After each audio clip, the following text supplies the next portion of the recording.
My daughter-in-law Jessica smiled sweetly as she gestured toward the cold, concrete space where my bed now sat between lawn mowers and storage boxes. What she didn't know was that by tomorrow evening, she'd be desperately calling me, begging, to know why the "for sale, sold" sign had appeared on the front lawn of what she thought was her dream home. Before we dive into this incredible story of family betrayal and ultimate justice, make sure to hit that like button, drop a comment, telling me where you're watching from, and subscribe so you never miss stories like this one. Trust me, you're going to want to see how this unfolds when someone pushes the wrong 70-year-old woman too far. My name is Eleanor Whitmore. I'm 70 years old, and this story begins 18 months ago when I made what I thought was a generous decision to help my struggling son and his family. A decision that would teach me the hardest lesson of my life about the difference between being kind and being foolish. But to understand how I ended up sleeping in a garage before becoming the most powerful person in my family's life, you need to know who I was before I let my maternal instincts override my business sense. For 42 years, I was Eleanor Whitmore, successful real estate developer and property investor in Charleston, South Carolina. I didn't just sell houses, I built communities. My company, Whitmore Properties, had developed 12 residential neighborhoods, 3 commercial complexes, and a luxury retirement community that became the gold standard for senior living in the Southeast. I started with nothing but a real estate license and a $5,000 loan from my late husband Robert's life insurance policy when he passed away at 38 from a sudden heart attack, leaving me with a 2-year-old son and a mountain of grief. But grief, I learned, could be transformed into determination. My first property was a rundown duplex in North Charleston that nobody else wanted to touch. The previous owner had abandoned it after a fire damaged half the structure, and it had been sitting empty for 3 years. I bought it for $18,000, spent another $15,000 renovating it myself. I learned plumbing, electrical work, and tile installation from YouTube videos and library books, and rented both units for enough to cover my mortgage and put food on the table. That duplex taught me everything I needed to know about real estate. Location matters, but vision matters more. Everyone saw a fire-damaged eyesore. I saw 2 families who needed affordable housing and a property that could generate steady income with the right improvements.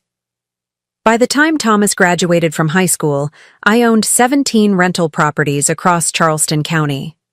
By the time he graduated from college, I had developed my first subdivision, Magnolia Gardens, a 47-home community that sold out before construction was completed.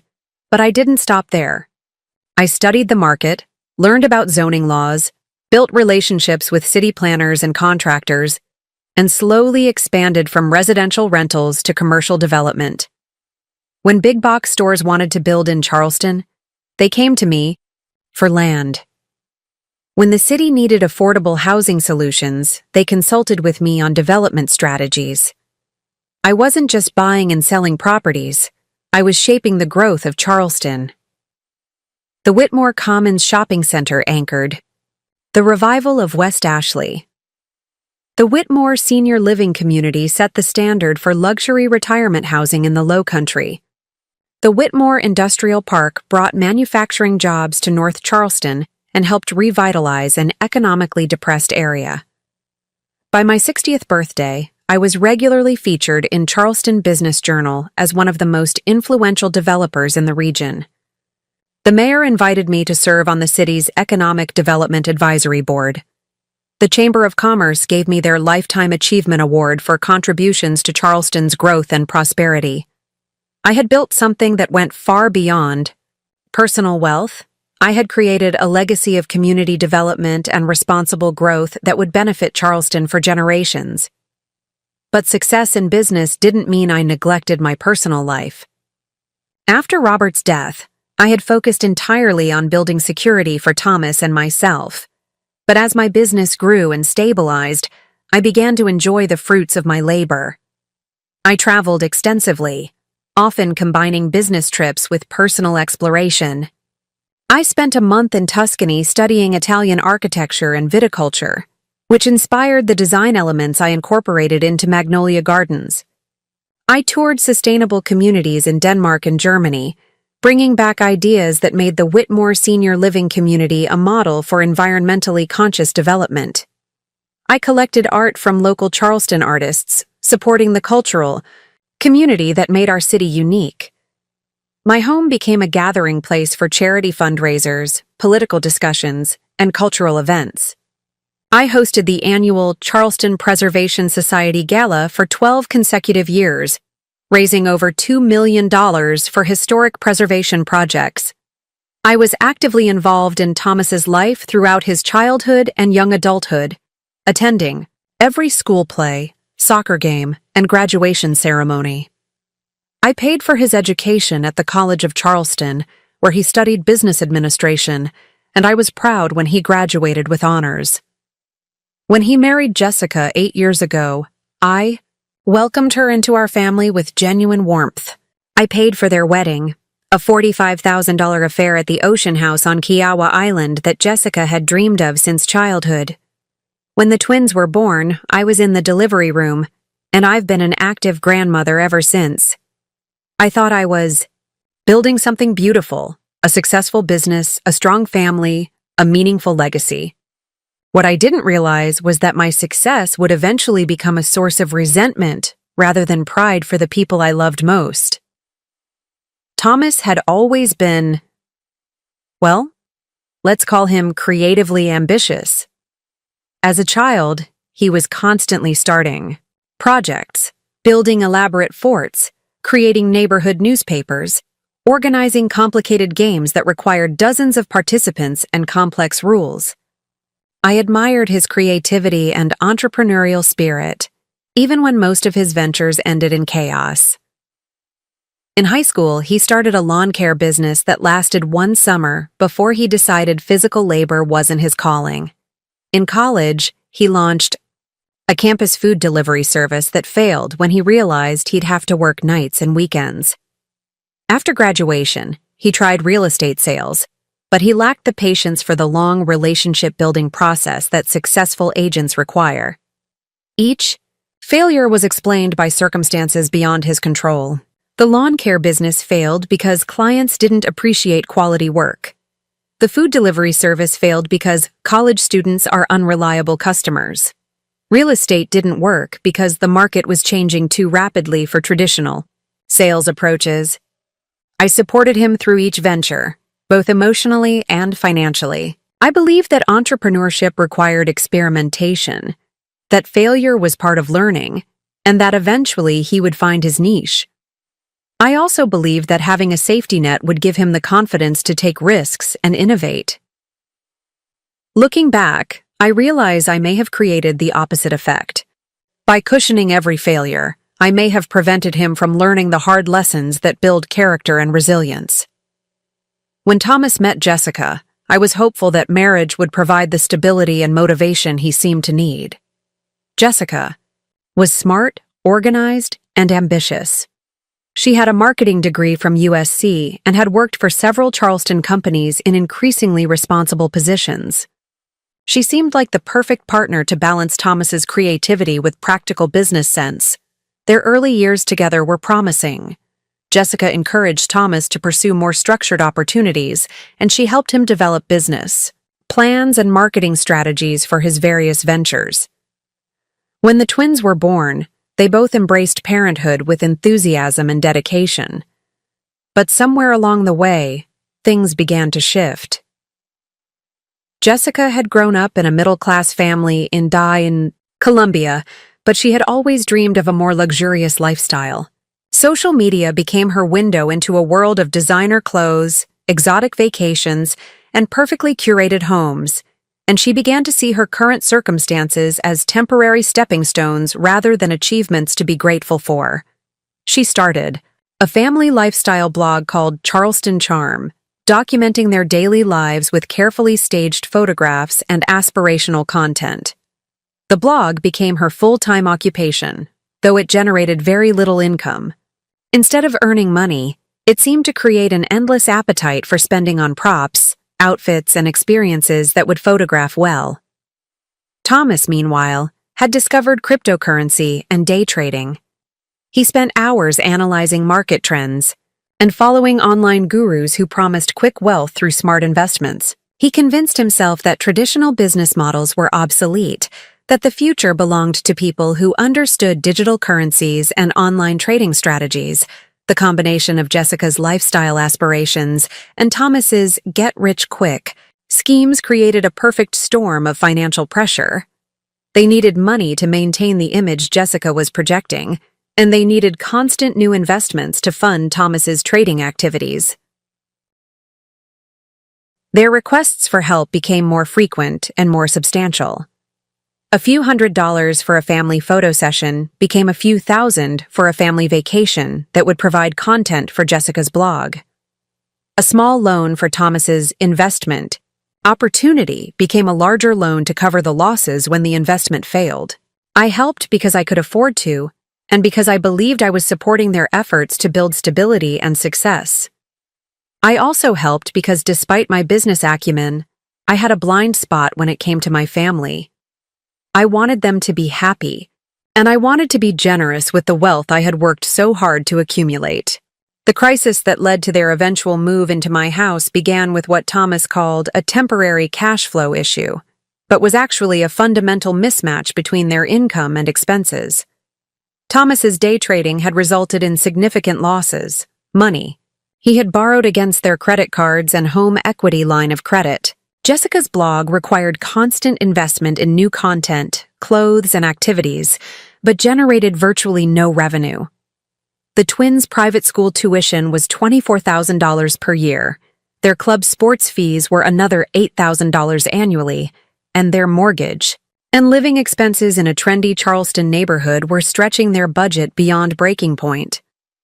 When Thomas came to me in early 2023, explaining that they were facing foreclosure on their townhouse, I was shocked. I had been helping them with smaller amounts regularly, but I hadn't realized the extent of their financial problems. "Mom, I need to ask for something big," Thomas said during one of our Sunday dinners. "We're in real trouble." He explained that they owed $47,000 in credit card debt, were 3 months behind on their mortgage, and had maxed out their home equity line of credit. The bank had started foreclosure proceedings, and they had 30 days to bring their payments current or lose the house. Jessica sat beside him, tears streaming down her face. "Eleanor, we've tried everything. I've been looking for work, but my skills are outdated after being out of the workforce for so long. Thomas has been pursuing several business opportunities, but everything takes time to develop." "We don't want to ask you for money again," Thomas said. "We know how much you've already done for us. But we're desperate. If we lose the house, we don't know where we'll go."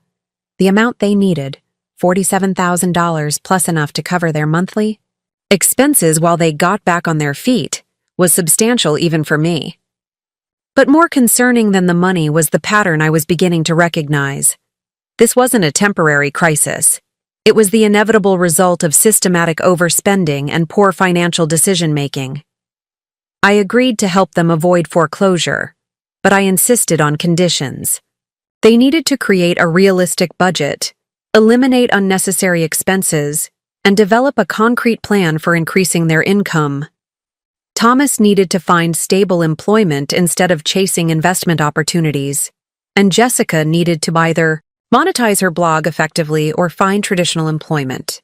They agreed to everything I suggested, expressed profound gratitude for my help, and promised that this would be the last time they needed to ask for financial assistance.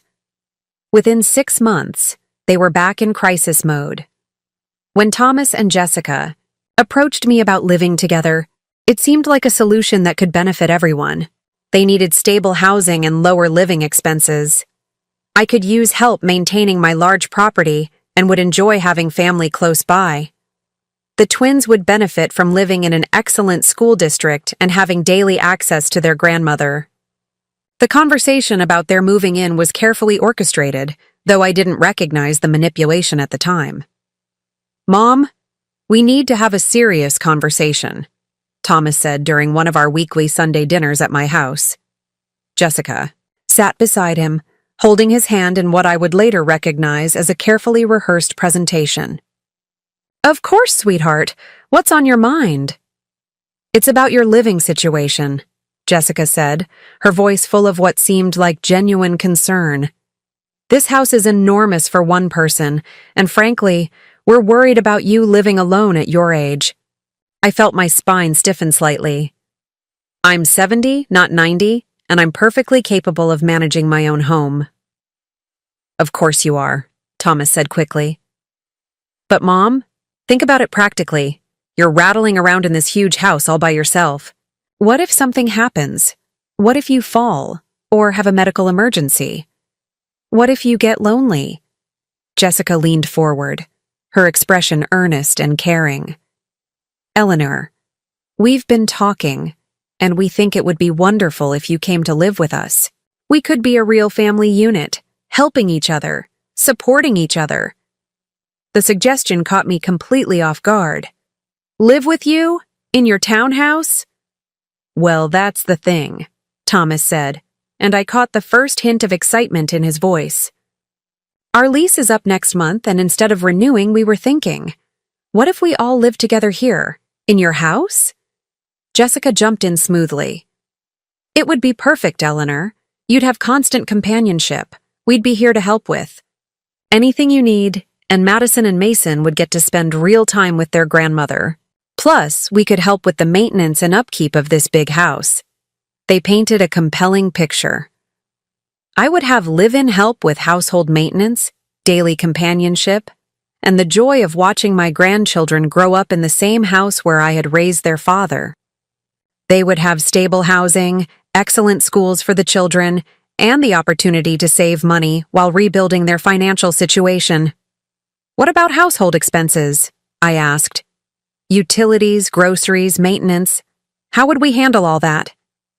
We'd contribute what we can, Thomas said. Obviously, we can't match what you're used to spending, but we'd pay for groceries, help with utilities, and I'd take care of yard work and basic maintenance. And I could help with cooking, cleaning, organizing, Jessica added. I love managing households, and it would be wonderful to put those skills to use helping family. The arrangement sounded reasonable and mutually beneficial. What they didn't mention, and what I failed to ask about, were the crucial details about decision-making authority, privacy boundaries, and long-term expectations. When Thomas and Jessica moved into my house in September 2023, it felt like the beginning of a beautiful new chapter in our family's story. The twins were excited about their new rooms, the large yard, and being so close to their grandmother. Thomas seemed motivated to find stable employment now that housing pressure was reduced. Jessica was enthusiastic about contributing to household management and excited about the potential for her blog in such a beautiful setting. The first few months were everything I had hoped for. Madison and Mason adapted quickly to their new school and made friends in the neighborhood. I enjoyed having dinner companions every evening and helping with homework and school projects. Jessica was indeed helpful with household tasks, and Thomas took over yard maintenance and minor repairs. We established routines that seemed to work for everyone. I continued to use my home office for managing my business affairs and property investments. Thomas set up a workspace in the guest house where he could pursue job searching and business development. Jessica used the sunroom for her blog photography and content creation. The twins had plenty of space for homework, play, and entertaining friends. For the first time since Robert's death, my house felt truly alive again. There were children's voices in the hallways, family dinners around the big dining room table, and the constant activity of a busy household. I thought I was witnessing the successful blending of two generations into a harmonious family unit. What I was actually witnessing was the beginning of a systematic takeover that would gradually strip away my authority, privacy, and dignity in my own home. The changes began so gradually that I didn't recognize them as a pattern. Jessica would make small suggestions about household arrangements, moving furniture to improve traffic flow, rearranging kitchen cabinets for better organization, changing dinner routines to accommodate everyone's schedules. Each suggestion made sense individually and was presented as being for my convenience or benefit. Moving the antique secretary desk from the living room to my bedroom would give the children more space to play, while providing me with a more private workspace. Rearranging the kitchen would make cooking more efficient and help Jessica contribute more effectively to meal preparation. I agreed to these changes because they seemed reasonable, and because I wanted to be accommodating to family members who were adjusting to a new living situation. I also agreed because Jessica presented each suggestion as a way to make my life easier, rather than as imposing her preferences on my home. But cumulatively, these small changes began to transform my house from a space that reflected my personality and preferences into a space that accommodated Jessica's vision of family living. The formal dining room, where I had entertained clients and hosted charity events for decades, became the twins' homework and art project space. The living room, with its carefully arranged antique furniture and art collection, became a casual, family room with child-friendly furniture and electronics. My home office was relocated to a smaller room to make space for Thomas's business development activities. More concerning than the physical changes were the subtle shifts in household decision-making. Jessica began making unilateral decisions about grocery shopping, meal planning, and daily schedules, always framing these decisions as helping Eleanor by taking things off her plate. When I expressed interest in hosting my annual charity fundraiser at the house, Jessica gently suggested that it might be too much stress for me and too disruptive for the children's school routine. When I wanted to hire a cleaning service, as I had for years, Jessica insisted that she could handle the cleaning and that paid help would be an unnecessary expense. Each individual decision seemed reasonable, but together they created a pattern where my preferences and routines were gradually being replaced by arrangements that served the family's convenience rather than my comfort. Perhaps the most troubling aspect of the evolving living arrangement was the gradual shift in financial expectations. Initially, Thomas and Jessica had promised to contribute to household expenses according to their means. In practice, their contributions became smaller and less regular, while their expectations of my financial support grew larger and more assumption-based. Thomas's job search seemed to consistently yield opportunities that were almost perfect, but required just a bit more time or investment to develop. Jessica's blog required constant investment in new equipment, software, and marketing strategies that would definitely start generating income soon.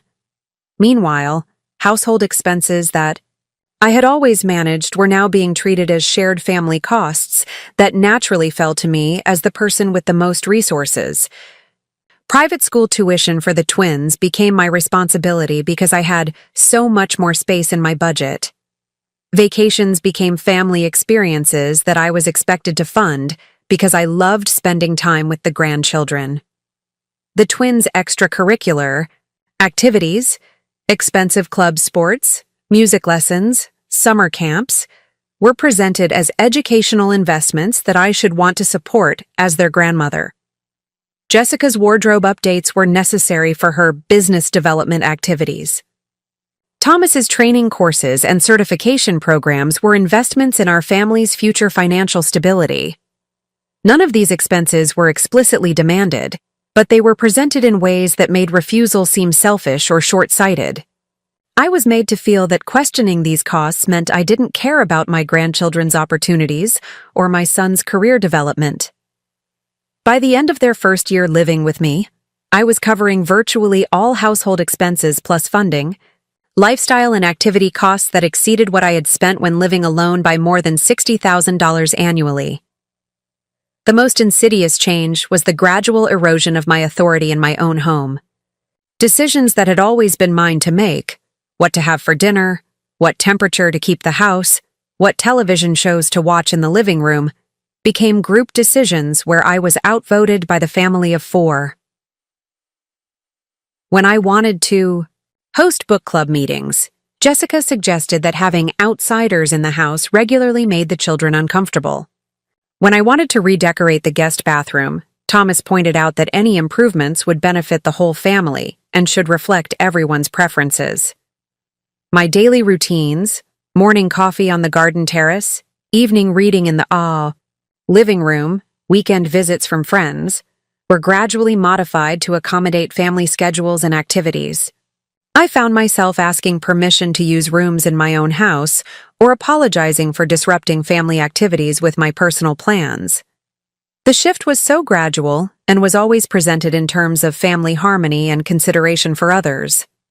I was made to feel that insisting on my preferences was selfish, that truly caring about family meant being flexible and accommodating. But flexibility only went in one direction. My routines could be changed to accommodate family needs, but family activities were rarely modified to accommodate my preferences or comfort. The moment that began my awakening to the reality of my situation came during a conversation with my longtime friend and neighbor, Patricia Hensley. Patricia and I had been friends for 25 years, and she had watched the changes in my household with growing concern. "Eleanor, honey, I need to ask you something, and I want you to really think about your answer," Patricia said during one of our weekly coffee meetings. "Are you happy?" The question caught me off guard. "What do you mean?" "I mean, are you happy with how your life has changed since Thomas and Jessica moved in? Do you feel like yourself in your own home?" I started to give an automatic positive response, but Patricia held up her hand. "Before you answer, let me tell you what I've observed. You used to host beautiful dinner parties and charity events. You used to travel whenever you wanted. You used to make decisions about your home and your life without consulting anyone. You used to have your own routines and your own space." She paused, watching my expression carefully. "Now you ask my permission to meet for coffee because you're not sure if it conflicts with family plans. You haven't hosted an event in your own home in over a year. You've stopped talking about your business because family finances are complicated now. You seem like a guest in your own house." Her words hit me like a physical blow because they were undeniably true. I had been so focused on being a good grandmother and a supportive mother that I had gradually surrendered my own identity and authority. "Patricia, they needed help, and I wanted to be there for them." "Of course you did. But Eleanor, there's a difference between helping family and disappearing into family. You've built an incredible life and career. You've earned the right to live however makes you happy. Don't let anyone, even people you love, convince you that your preferences don't matter anymore."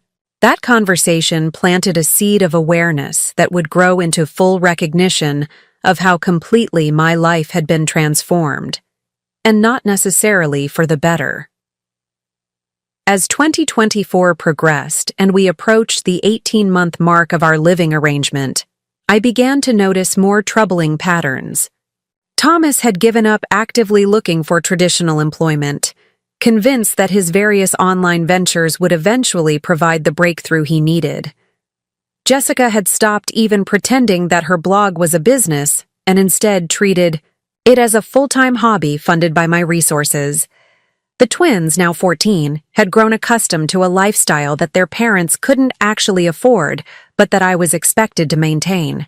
Private school, expensive sports, designer clothes, the latest electronics, all funded by Grandma Eleanor, as if it were natural and expected rather than generous. Most concerning of all was the way Thomas and Jessica had begun to speak about my house as if it were their family home rather than my personal property. They made plans for renovations, discussed changes they wanted to make, and referred to our house when talking to friends and neighbors. During a particularly eye-opening conversation, I overheard Jessica on the phone with her sister saying, "We're so lucky that Eleanor is letting us fix up the house. Thomas has so many ideas for improvements, and she's been really generous about funding the updates we need." The updates we needed in our house. Funded by my generosity. That's when I realized that somewhere along the way I had stopped being the homeowner who was generously sharing her space and had become the elderly relative who was lucky to be allowed to live in what had become their family home. The stage was set for the events that would unfold over the next few months, events that would test exactly how far my family was willing to push their advantage, and how much of my dignity they thought I was willing to sacrifice for the sake of family harmony. What they didn't know was that the 70-year-old woman they saw as a convenient source of housing and funding was still the same person who had built a multi-million-dollar real estate empire through careful planning, strategic thinking, and an absolute refusal to let anyone take advantage of her generosity. They were about to get a very expensive education in the difference between kindness and weakness. But first, they would push me just a little bit further than I was willing to go. The second year of our living arrangement brought changes that I initially interpreted as natural family evolution, but which I now recognize as the systematic establishment of a new hierarchy in my own home, one where I was no longer at the top. Thomas had completely abandoned any pretense of job searching by the spring of 2024. Instead, he had embraced what he called entrepreneurial flexibility, which seemed to involve spending most of his day in the converted guest house, monitoring cryptocurrency markets, participating in online trading forums, and developing elaborate business plans for ventures that required substantial upfront investment but promised revolutionary returns. His latest obsession was something called social commerce integration, essentially a plan to create an app that would allow social media influencers to sell products directly through their content. He had spreadsheets showing projected revenues in the millions, partnership agreements with influencers who had never actually agreed to work with him, and a timeline that always seemed to be just 6 months away from launch. "Mom, this is the future of retail," he would explain during our increasingly one-sided dinner conversations. "Jessica's blog is going to be the perfect testing ground for the platform. Once we prove the concept with her audience, we'll be able to scale to thousands of influencers across multiple social media platforms." The fact that Jessica's blog had fewer than 200 regular followers and generated approximately $50 per month in affiliate revenue seemed irrelevant to his projections. When I gently pointed out the gap between his ambitious plans and current reality, he would explain that I didn't understand the digital marketplace and that traditional business metrics don't apply to disruptive technologies. Jessica, meanwhile, had fully embraced her role as a lifestyle content creator, which apparently required constant investment in new equipment, clothing, and experiences that could be photographed and shared with her small but highly engaged audience. Her daily routine had evolved into what she called content development, planning photo shoots around the house and grounds, shopping for props and outfits, and spending hours editing photos and writing captions that presented our family. Life as an aspirational lifestyle that others should envy and emulate. "Eleanor, you have to understand that this isn't just a hobby," she would explain when I questioned the necessity of another $300 photography backdrop or $500 ring light setup. "This is brand building.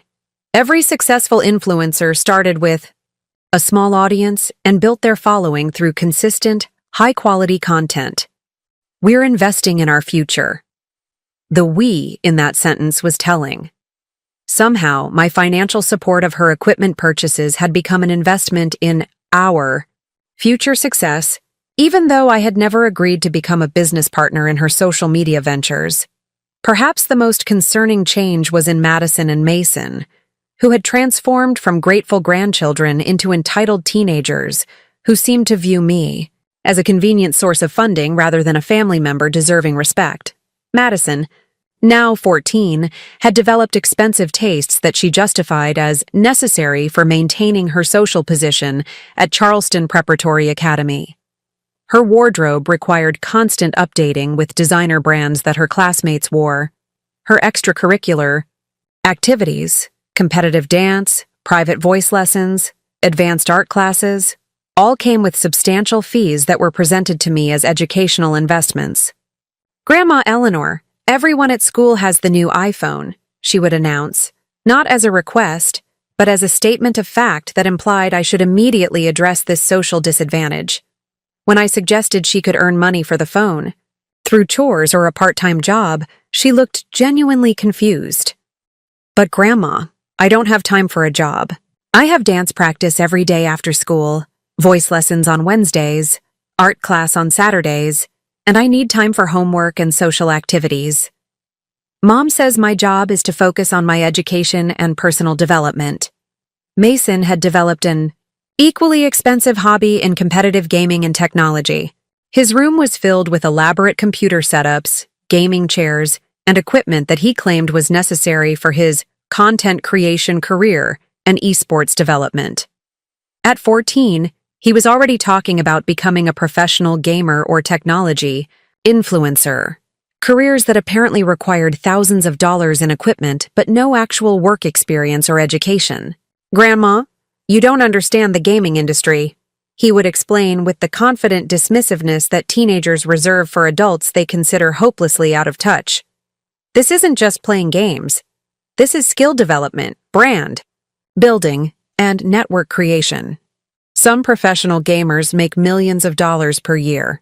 When I pointed out that very few people actually achieve that level of success and suggested he might want to develop backup plans, he would roll his eyes and appeal to his parents, who invariably supported his passion pursuits, and suggested I was being negative about his dreams. Both children had internalized their parents' attitude that my financial support was a natural resource rather than a generous gift. They made requests, or rather announcements of need, without any sense that they were asking for significant favors. They had never been taught to show gratitude for the private school education, expensive activities, designer clothes, and latest technology that I provided. More troubling, they had begun to treat me with the casual disrespect that teenagers often show toward family members they consider powerless. They would interrupt my conversations, ignore my requests, and dismiss my opinions about everything from household rules to current events. When I tried to discuss this with Thomas and Jessica, they assured me that this was normal teenage behavior, and that I shouldn't take it personally. They suggested that being too strict with the children would damage my relationship with them, and that the best approach was to be understanding and supportive of their developmental needs. The message was clear. Any attempt to set boundaries or demand respect would be seen as inappropriate interference in their parenting decisions. One of the most galling aspects of our evolving living situation was watching Jessica document our family life for her blog and social media accounts in ways that completely misrepresented the reality of our relationships and arrangements. Her Charleston Charm blog presented a curated version of our life that bore little resemblance to the actual dynamics in our household. Photos of family dinners that I had prepared and paid for were captioned as examples of multi-generational family cooperation and Jessica's entertaining style. Pictures of the twins in their expensive clothes and equipment were tagged as examples of mindful parenting and supporting children's authentic interests. My beautiful home and gardens became the backdrop for content that portrayed Jessica as a successful lifestyle influencer living in her family's historic Charleston estate. The antique furniture, art collection, and landscaping that I had spent decades assembling were presented as elements of Jessica's refined aesthetic and the Whitmore family's sophisticated lifestyle. Most infuriatingly, Jessica had begun incorporating me into her content as a prop rather than a person. Photos of me cooking dinner were captioned as learning traditional Southern recipes from Thomas's family.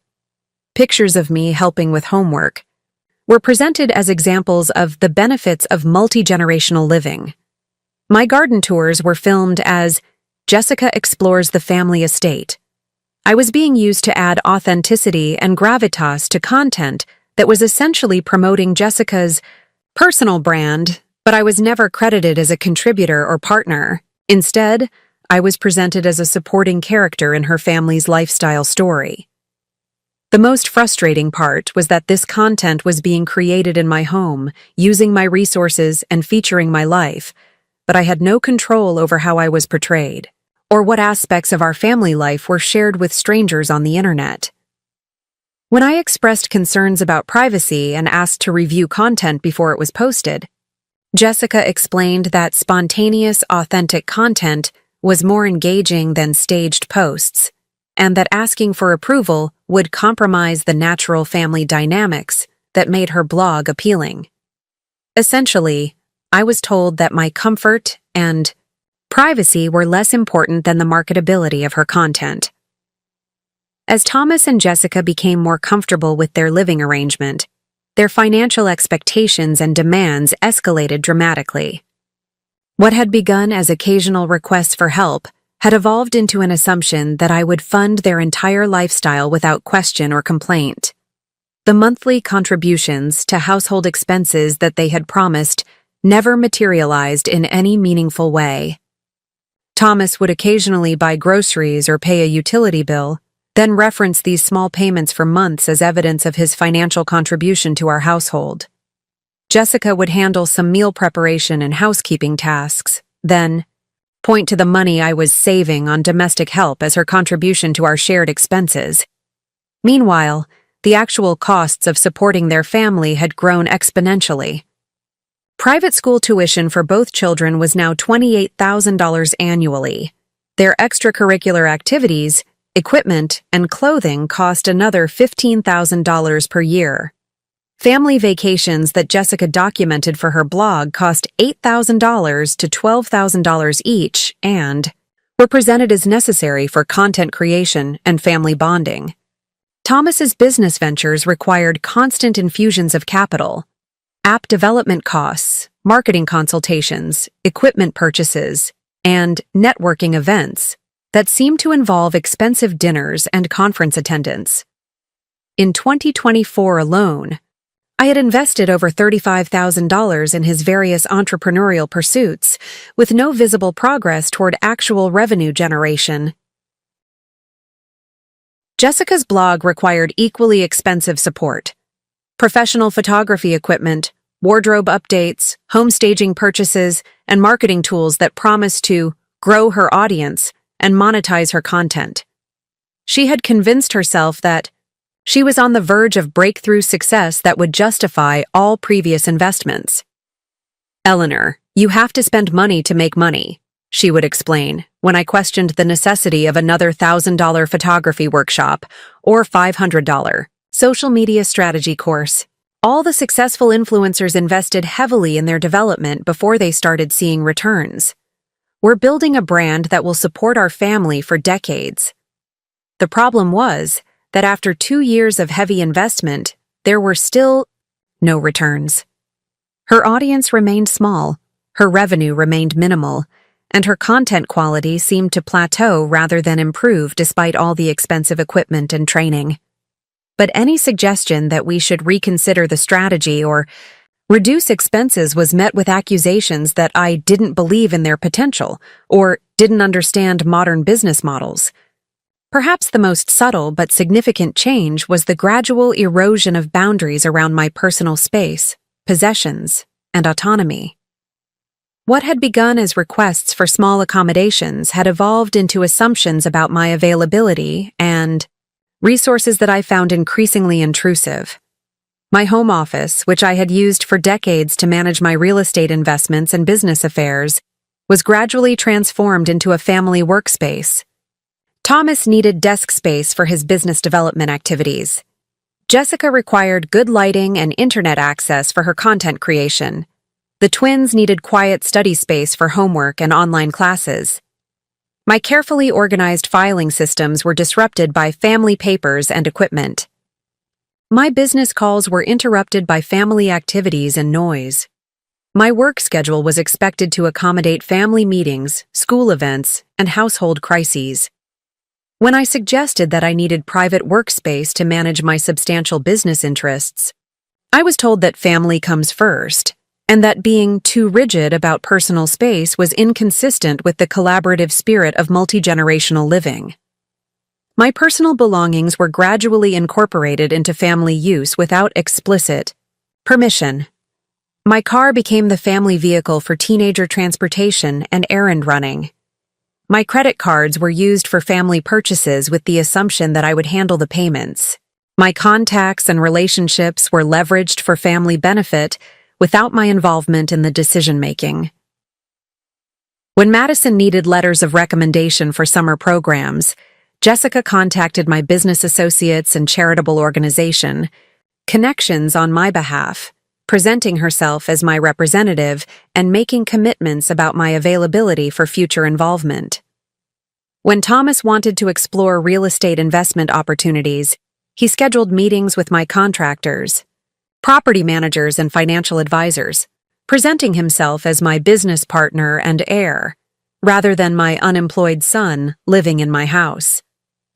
These boundary violations were always presented as efficiency measures or family cooperation, but they gradually stripped away my autonomy and authority over my own life and business affairs. One of the most insidious changes was the gradual isolation from my social network and community connections. This wasn't accomplished through direct restrictions or demands, but through a systematic process of making my previous social activities inconvenient, uncomfortable, or seemingly selfish. My weekly coffee meetings with Patricia became difficult to schedule because family activities always seemed to conflict with our planned times. My book club meetings were disruptive to family routines because they involved having friends over to the house in the evening. My charity board meetings were stressful and too much responsibility for someone my age. Jessica was particularly effective at creating social obstacles that seemed reasonable on the surface, but made maintaining outside relationships extremely difficult. When I planned to host my traditional Christmas charity fundraiser, she expressed concerns about the impact on the children's school performance and holiday stress levels. When I wanted to attend my monthly real estate investment group meetings, she reminded me of family commitments and obligations that had somehow been scheduled for the same times. "Eleanor, we just want to make sure you're not overextending yourself," Jessica would say with apparent concern. "You're doing so much for our family already. We don't want you to feel obligated to maintain all these outside commitments too." The message was that my family duties should take priority over my personal relationships and professional activities. Any time I spent on outside interests was time I was taking away from family needs and responsibilities. Gradually, my social calendar became dominated by family activities, school events, and Jessica's content creation needs. My friends began to assume I was no longer available for the social and professional activities that had been central to my identity for decades. When old friends called to check on me, family members would often answer my phone and explain that I was very busy with family responsibilities or focusing on grandparent duties in ways that made me sound like I had chosen to step back from my previous life rather than being systematically excluded from it. One of the most manipulative tactics that emerged during this period was the use of health concerns to justify increased control over my activities and decisions. Despite the fact that I was healthy, active, and mentally sharp, Thomas and Jessica began to express concerns about my well-being that were used to limit my independence. These concerns were always framed as loving worry rather than control, but they had the effect of infantilizing me and creating justification for family oversight of my decisions. "Mom, we noticed you seemed a little tired after your meeting with the property management company," Thomas would say. "Maybe it would be better if I started handling those kinds of business meetings for you. You shouldn't have to deal with all that stress." "Eleanor, you've been doing so much for the family," Jessica would add. "We're worried that you're not taking enough time to rest and take care of yourself. Maybe you should let us handle more of the household responsibilities so you can focus on your health." Any sign of normal fatigue, temporary forgetfulness, or minor physical discomfort was seized upon as evidence that I needed more support and supervision. When I mentioned having a headache, it became proof that I was under too much stress. When I forgot where I put my reading glasses, it was a sign of concerning memory issues. When I felt tired after a long day, it was evidence that I was overexerting myself. These expressions of concern were always accompanied by offers to help, by taking over responsibilities and decisions that I was perfectly capable of handling myself. Thomas offered to manage my property investments to reduce stress. Jessica volunteered to handle my correspondence and social scheduling to make things easier. The twins suggested I didn't need to attend their school events because travel might be tiring. The cumulative effect was to create a narrative that I was becoming frail and dependent, even though I was actually healthier and more active than many people my age. This narrative was then used to justify increased control over my life and decreased respect for my autonomy. When I pushed back against these limitations or insisted on maintaining my independence, I was accused of being stubborn or not taking care of myself. Family members would express worry that I was in denial about my changing needs and capabilities. Perhaps the most ominous development during this period was the emergence of casual discussions about the future of my property and estate planning. These conversations were always presented as practical family planning, rather than attempts to influence my decisions, but they revealed assumptions about inheritance and control that I found deeply disturbing. Thomas began making comments about when we inherit the house and discussing renovation plans that would be implemented after Mom is gone. He talked about which rooms he would convert to different purposes, how he would modify the landscaping, and what changes would make the property more suitable for modern family living.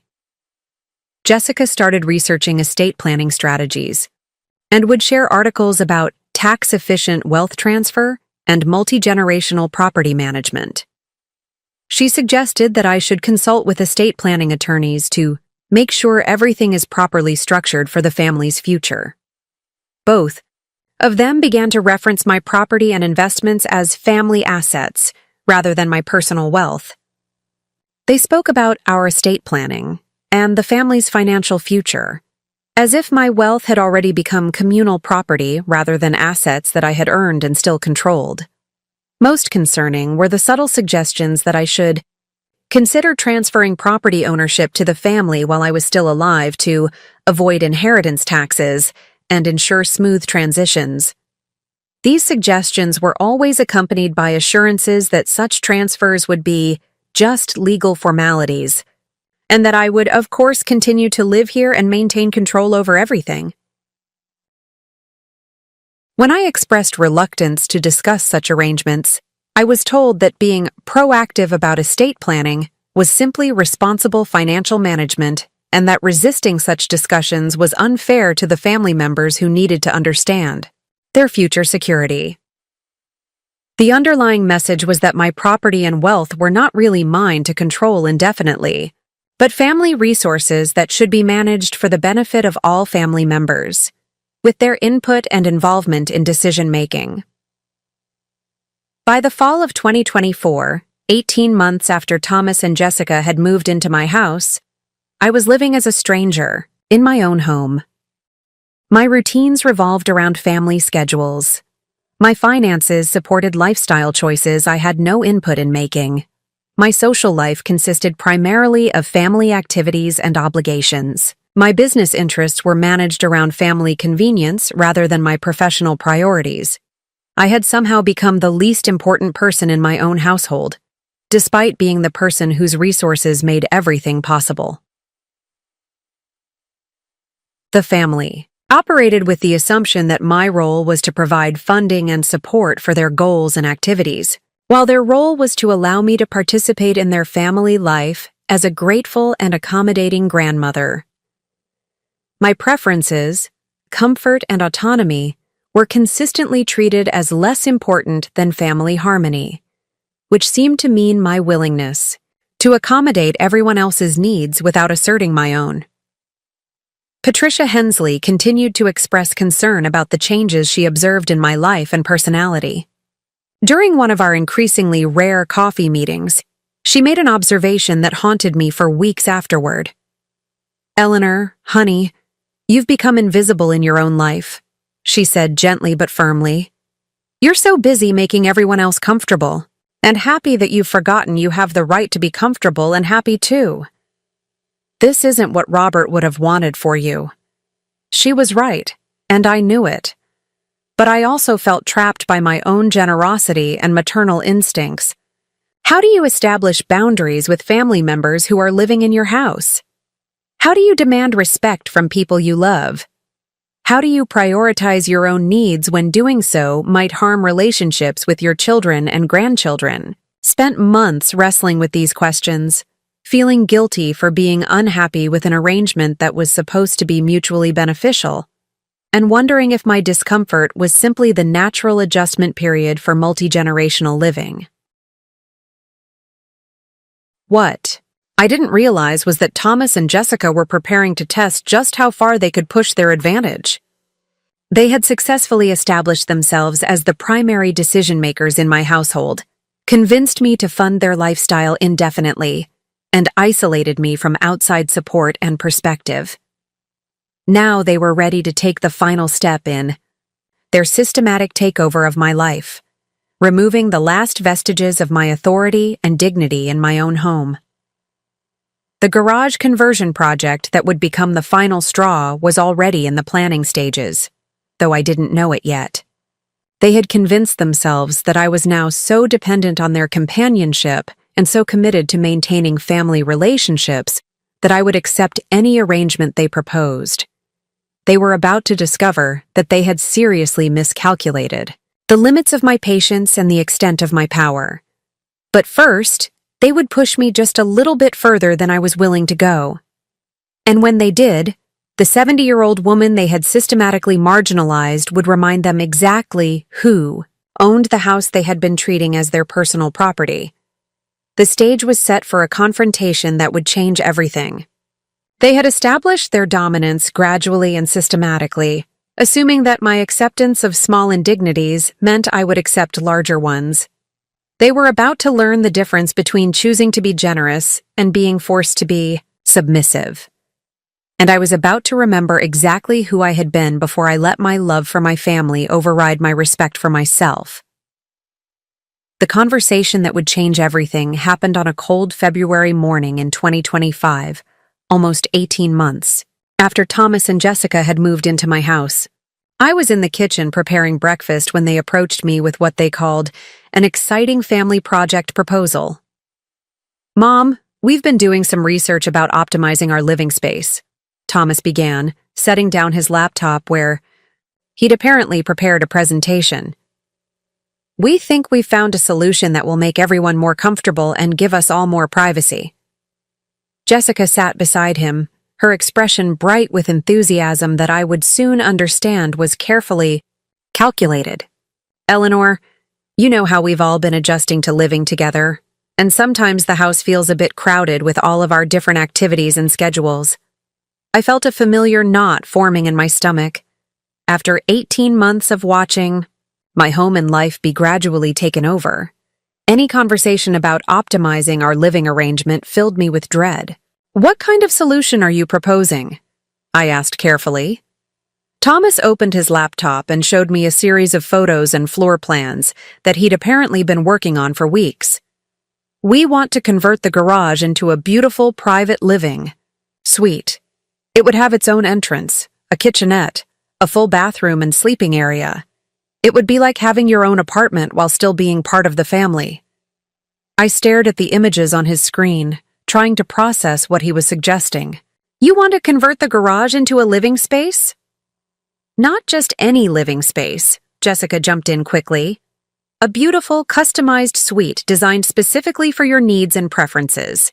Think about it. You'd have complete privacy when you want it, but you'd still be right here with family when you want companionship."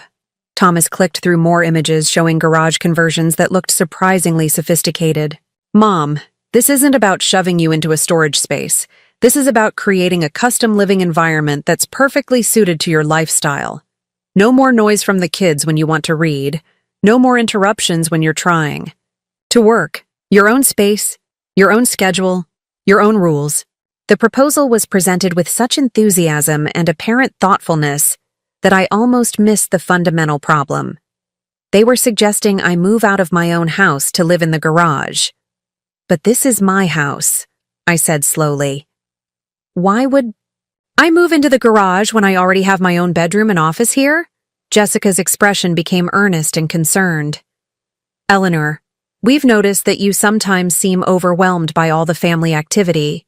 You've mentioned feeling like you don't have enough private space, and we thought this would be the perfect solution. When did I mention that? Well, not in so many words, Thomas said. But we can tell when you're feeling stressed by all the noise and chaos. And honestly, the main house layout isn't really ideal for multi-generational living. The kids need space to be kids.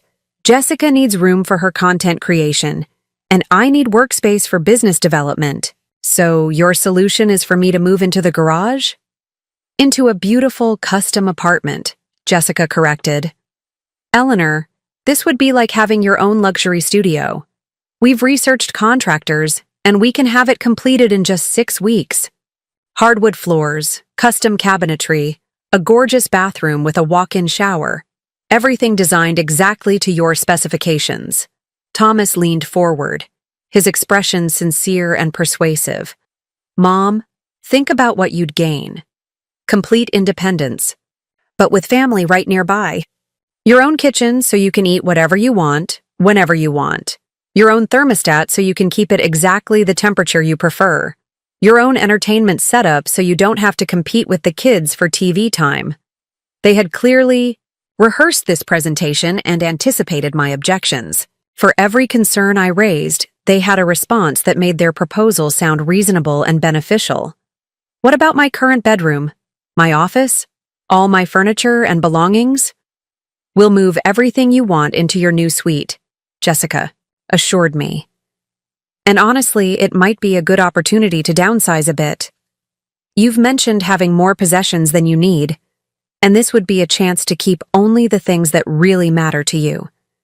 I had never mentioned having too many possessions. In fact, every item in my house had been carefully chosen and held significant personal or financial value. And what happens to the main house? What rooms would you use for what purposes? Thomas exchanged a quick look with Jessica before answering. Well, we'd naturally need to spread out a bit more. The kids are getting older and need more space. Madison really needs her own study area, and Mason's gaming setup requires better acoustics. Jessica needs more room for content creation and equipment storage. And my home office? We thought that could become Madison's study room, Jessica said. She's at such a crucial point in her academic development, and she really needs a quiet, sophisticated environment for homework and college preparation. They were planning to take over my entire house while moving me into the garage. My bedroom would become something else. My office would become Madison's study room. My living spaces would be repurposed for their family's needs and activities, but the way they presented it, I was the one who would benefit from this arrangement. I would gain privacy and independence. They would be doing me a favor by creating a custom living space designed for my comfort and preferences. How much would this conversion cost? I asked. We've gotten quotes from several contractors, Thomas said, pulling up another screen. For a really high-quality conversion with all the features we've discussed, we're looking at approximately $45,000 to $50,000. And who would pay for this? Another glance between them. Well, it would be an investment in your comfort and our family's living situation, Jessica said. We thought it would be appropriate to handle it as a family expense. Family expense, meaning I would pay $50,000 to convert my own garage into living space so I could move out of my own house and let them take over the main rooms. I need to think about this, I said. Of course, Thomas said quickly.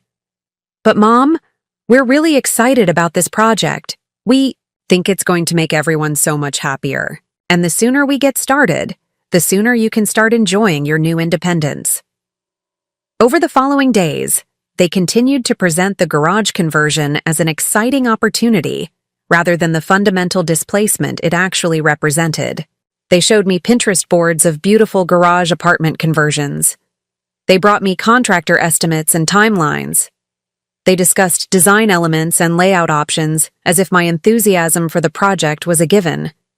They had convinced themselves, or wanted me to believe they had convinced themselves, that moving me into the garage was an act of generosity rather than an eviction from my own home.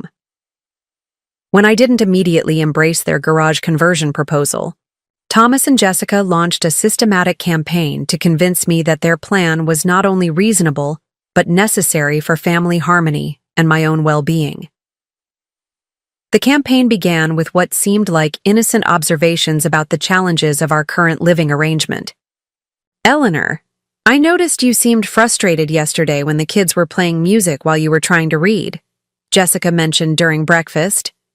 "That's exactly why the garage suite would be such a blessing for you.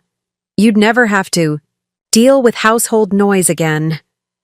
"Mom, I could tell you were stressed when I had that business call during your book club meeting," Thomas added. "With your own space, you'd never have to worry about family activities interfering with your personal time." They began to frame every minor inconvenience of shared living as evidence that I desperately needed the solution they were offering. If Madison practiced piano while I was on a phone call, it proved I needed my own space. If dinner conversation was too loud for my preference, it demonstrated the necessity of my own kitchenette. If I had to wait to use the bathroom in the morning, it showed why I needed my own private facilities.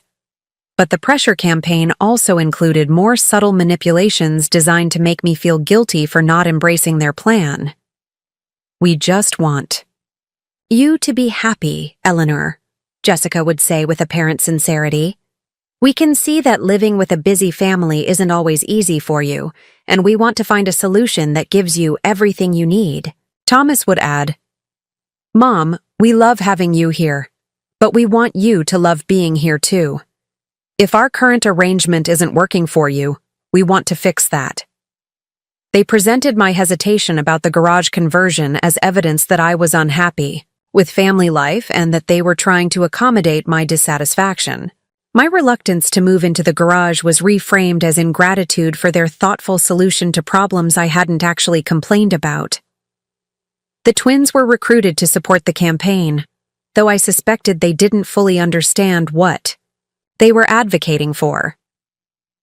"Grandma, it would be so cool if you had your own apartment," Madison said one evening. "You could decorate it however you want, and it would be like having your own little house. And we could visit you there," Mason added. "It would be like you were our neighbor instead of just living in the same house." The children's enthusiasm was genuine, but it was based on the romantic idea of me having a separate space, rather than understanding that I was being moved out of my own home to make room for their family's expansion. When gentle persuasion didn't work, the pressure became more direct. "Eleanor, we've already contacted contractors and started the permit process," Jessica announced one morning. "We wanted to move forward with the timeline we discussed so you can start enjoying your new space as soon as possible." "I never agreed to move forward with the project," I protested. "But you said you'd think about it," Thomas replied. "And we thought that meant you were on board with the general concept. We just wanted to handle the logistics so you wouldn't have to worry about the details." They had proceeded with planning and spending as if my agreement was a foregone conclusion. They had made financial commitments and timeline promises based on the assumption that I would eventually accept their proposal because I had no choice. "Mom, the contractor is available to start next week," Thomas continued. "If we don't take this slot, we might have to wait months for another opportunity. We really think it's best to move forward now." And honestly, Jessica added, living in a construction zone isn't going to be comfortable for anyone. The sooner we start, the sooner everyone can settle into their permanent arrangements. They were pressuring me to approve a $50,000 project that would displace me from my own home by claiming that delays would be inconvenient for the family. The conversation that finally broke my tolerance happened on a Saturday morning when I was trying to enjoy coffee and read the newspaper in my own kitchen. Thomas and Jessica approached me with contractor estimates and what they called final details for the garage conversion project. "Mom, we need to make some decisions about the garage suite," Thomas said, spreading papers across the kitchen table, where I was trying to eat breakfast. The contractor needs answers about electrical requirements, plumbing fixtures, and flooring choices. I haven't agreed to this project, I said firmly. Jessica's expression became patient in a way that was unmistakably condescending. Eleanor, we understand that change can be scary, especially at your age. But sometimes we have to embrace new arrangements that will make everyone happier in the long run. At my age? Well, older adults sometimes have difficulty adjusting to change, even when it's beneficial, Thomas explained. We just want to make sure you understand how much better this arrangement will be for everyone. Thomas, I'm 70, not 90, and I'm perfectly capable of understanding the implications of your proposal. Of course you are, Jessica said quickly. But maybe you're not seeing all the advantages. Eleanor, this garage suite is going to be beautiful. You'll have complete independence, total privacy, and your own space designed exactly for your needs. My needs? Or your need to take over my house? The question hung in the air for a moment before Thomas responded with the kind of strained patience usually reserved for difficult children. Mom, this isn't about taking over anything. This is about creating a living arrangement that works better for everyone. The main house will still be your property, but it will be configured in a way that gives everyone appropriate space and privacy. Appropriate space, which means I get the garage while you get the house. You get a custom apartment while we handle the responsibilities of maintaining the main house, Jessica corrected. Think about what you'll be freed from. Yard work, major cleaning, maintenance issues, all the burdens of homeownership. Those aren't burdens to me. This is my home. Thomas leaned forward, his expression becoming more serious. Mom, can we be honest here? You're not getting any younger, and this house is getting harder for you to manage. We've noticed you seem tired more often, and we're worried about you trying to maintain such a large property by yourself. I maintain this property with professional help that I can easily afford. But wouldn't it be easier to have a smaller space that's designed for your current needs? Jessica asked. Eleanor, we're not trying to push you out.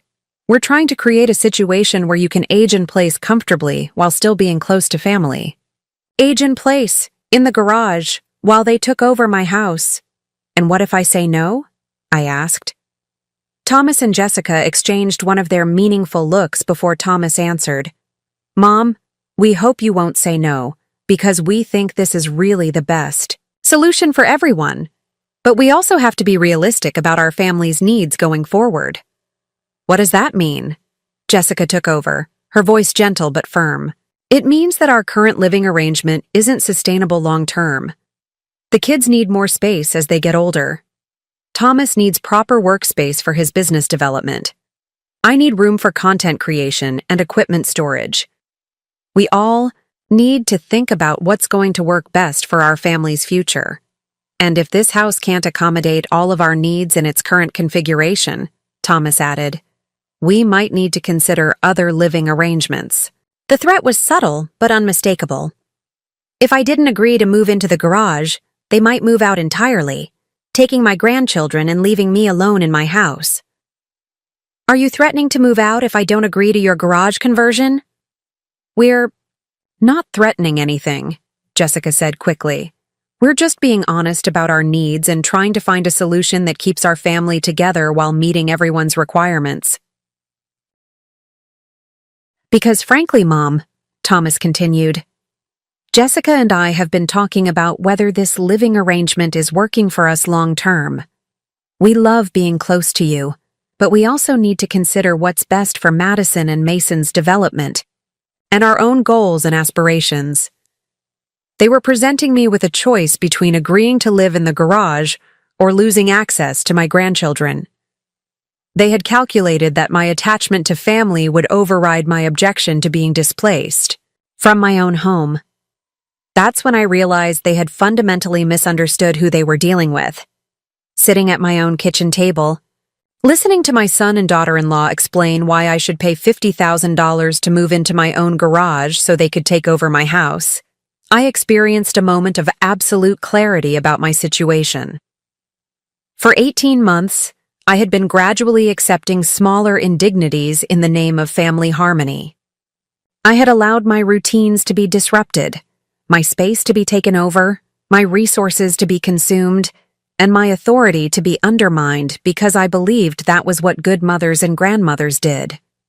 I had told myself that the problems were temporary, that the benefits of family closeness outweighed the inconveniences, and that my discomfort was a small price to pay for being part of my grandchildren's daily lives. But the garage conversion proposal stripped away all the rationalizations and revealed the truth about my situation. I had become a tenant in my own home, and now I was being evicted to make room for the real family.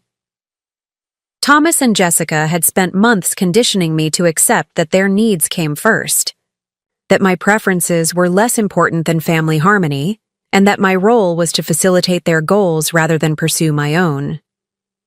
They had gradually convinced themselves that I was becoming a burden rather than recognizing that I was the person making their lifestyle possible. They had reframed my generosity as dependency and my accommodation as evidence that I needed their care and management.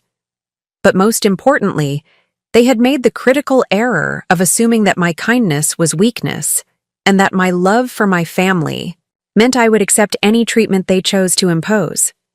"You know what?" I said, standing up from the kitchen table and looking at both of them directly. "You're absolutely right. Our current living arrangement isn't working." Thomas looked relieved. "So you'll consider the garage conversion?"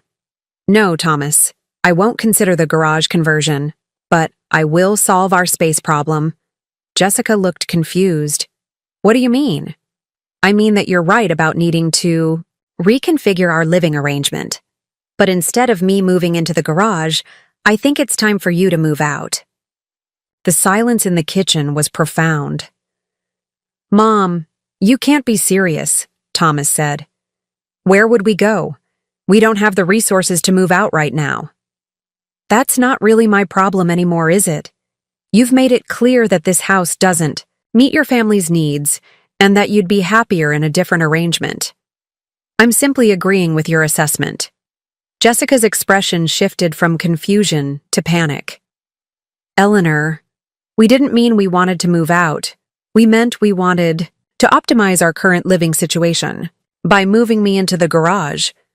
"No, Jessica, I think Thomas was right the first time. You need space for the kids, workspace for business development, room for content creation. This house clearly can't provide what you need." "But Mom," Thomas protested, "we've been here for 18 months. The kids are settled in school. Jessica's built her content around this location, and I've got business projects that depend on having stable housing." "Then you should have thought about that before. You decided to redesign my living situation without my input." I could see them both recalculating, realizing that their pressure campaign had backfired spectacularly. "Eleanor, maybe we approached this wrong," Jessica said, her voice becoming conciliatory.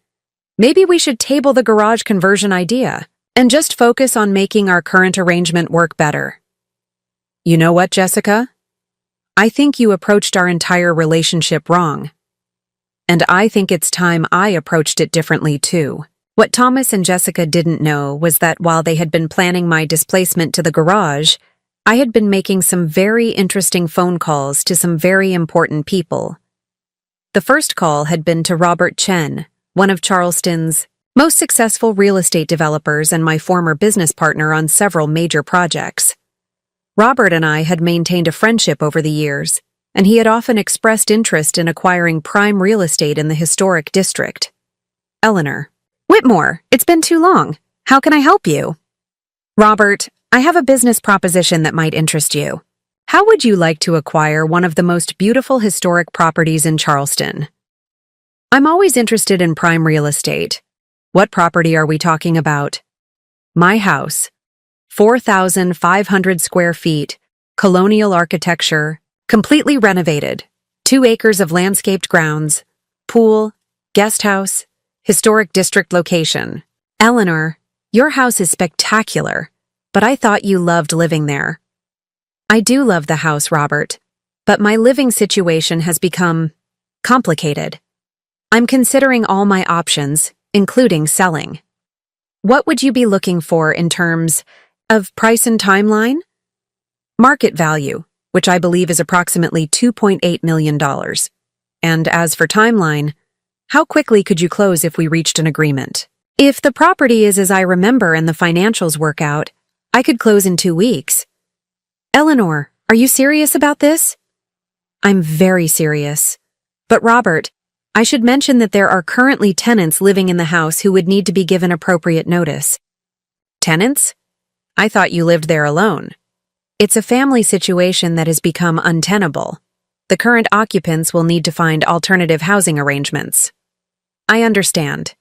Eleanor, would you like me to come take a look at the property this week? That would be perfect. The second call was to Margaret Hayes, one of Charleston's most respected real estate attorneys who had handled several property transactions for me over the years. Margaret, I need to understand my legal options for a property sale involving family members who are currently living in my house without a formal lease agreement. Eleanor, are you considering selling your home? I'm considering all my options. What would be the legal requirements for notifying current occupants about a sale? If they don't have a formal lease, they would be considered tenants at will, which means you could terminate their occupancy with 30 days written notice. If you're selling the property, the new owner could require vacant possession at closing. And what if the current occupants refuse to leave? Then they would be trespassing, and you could pursue legal remediation through the courts. But Eleanor, this sounds like a complicated family situation. Are you sure a sale is the best approach? Margaret, let me ask you something as a legal professional. If someone has been living in a property for 18 months without paying rent, consuming resources, and now demanding that the property owner move into the garage to make room for their needs, what would you call that situation? I would call that exploitation, and possibly elder abuse depending on the circumstances. That's what I thought. Margaret, I want you to prepare sale documents and eviction notices. I want everything legally bulletproof. How quickly do you want to move forward? I want to be ready to execute everything within 2 weeks. The third call was to Patricia Hensley, my longtime friend and the only person who had consistently supported my concerns about my living situation. Patricia, I need to ask you for a favor, and I need you to keep this conversation completely confidential. Of course, Eleanor. What's going on? I'm selling my house, and I need a place to stay for a few weeks while I find a new living situation. Eleanor, what happened? Did Thomas and Jessica do something? They suggested I move into the garage so they could have more space in the main house, and they wanted me to pay for the garage conversion. Those people. Eleanor, of course you can stay with me as long as you need. But are you sure about selling? That house is your life's work. Patricia, the house is just a building. My life's work was creating wealth and independence. The house was just one way I chose to use those resources. If it's no longer serving my needs, it's time to deploy my assets differently. Where will you go long-term? I'm looking at several options. There's a beautiful penthouse condo in the historic district that just came on the market. Luxury building, concierge services, maintenance-free living, and absolutely no room for ungrateful family members. Eleanor, I'm proud of you for choosing yourself for once. The fourth call was to David Richardson, one of Charleston's most exclusive real estate agents, who specialized in luxury properties. David, I need you to quietly research luxury condos and townhomes in the historic district. Something elegant, low maintenance, with excellent security and privacy. Eleanor, are you looking to downsize? I'm looking to optimize. I want a beautiful space that's entirely my own, where I can entertain when I choose to and have solitude when I prefer it. I have several properties that might interest you. There's a penthouse at Charleston Harbor Place that's absolutely stunning. 2,500 square feet, harbor views, top floor privacy, concierge services. How much? $1.2 million, but I think we could negotiate. David, I want to see it this afternoon. The Charleston Harbor Place penthouse was everything I hadn't realized I was missing. 2,500 square feet of elegant modern space with floor-to-ceiling windows overlooking Charleston Harbor. 2 bedrooms, 2 full bathrooms, a gourmet kitchen with high-end appliances, and a wraparound terrace perfect for entertaining or solitude. The building offered concierge services, valet, parking, a fitness center, and 24-hour security. The other residents were successful professionals and retirees who valued privacy and quiet living. Most importantly, it was entirely my space, designed for my comfort and preferences, with no room for family members who might gradually take over my life. "David, I want to make an offer," I said after spending an hour touring the property. "Excellent. What price point are you considering?" "Full asking price, cash offer, 30-day closing." "Eleanor, that's very aggressive. Are you sure you don't want to negotiate?" "David, I'm 70 years old. I don't have time for negotiations. I want this property, I can afford this property, and I want to move forward immediately." Within 24 hours, my offer was accepted. Within 48 hours, Robert Chen had toured my house and made his own full-price offer. Within 72 hours, I had signed contracts to sell my house and purchase my penthouse. Margaret Hayes had prepared all the legal documents, including 30-day eviction notices for Thomas and Jessica. Everything was in place for the most satisfying real estate transaction of my career. 3 weeks later, on a bright March morning, I woke up in my house for what would be the last time. Thomas and Jessica were still unaware that anything had changed, though they had been increasingly puzzled by my cheerful acceptance of their garage conversion timeline and my sudden lack of resistance to their household management decisions. Had spent those 3 weeks being the most accommodating grandmother and mother imaginable. I had agreed to every request, funded every expense, and appeared to embrace every suggestion they made about our family living arrangements. They thought they had finally worn down my resistance and convinced me to accept my reduced role in my own household. They were about to discover that they had been catastrophically wrong about my motivations and capabilities. At 9 a.m., Robert Chen arrived with his attorney, closing documents, and a cashier's check for $2.8 million at 9:30 a.m. The moving truck I had secretly arranged arrived to collect the personal belongings I had quietly packed over the previous weeks. At 10 a.m., Margaret Hayes arrived with eviction notices and legal documents. At 10:15 a.m., I had the most satisfying conversation of my adult life. "Thomas, Jessica, could you please join me in the living room? We need to discuss a change in our living arrangements." They arrived looking slightly annoyed at being interrupted from their morning routines, but still completely unaware that their world was about to change. "I wanted to let you know that I've sold the house," I announced calmly. The silence that followed was absolute. "You what?" Jessica managed to whisper. "I sold the house to Robert Chen, who you may remember as one of Charleston's most successful developers. He's purchasing it as an investment property." Thomas found his voice first. "Mom, you can't sell the house. We live here. The kids go to school here. Our whole life is here." "Your whole life was here," I corrected. "But as you explained to me just 3 weeks ago, this house doesn't meet your family's needs. So I've solved that problem for you." Jessica looked like she was going to faint. "Eleanor, when did you do this? How did you do this without telling us?" "I did it over the past 3 weeks while you were planning my move to the garage. I decided that rather than reconfigure my living situation to accommodate your needs, I would reconfigure my entire life to prioritize my own needs." "But where are we supposed to go?" Thomas demanded. "That's not my problem anymore.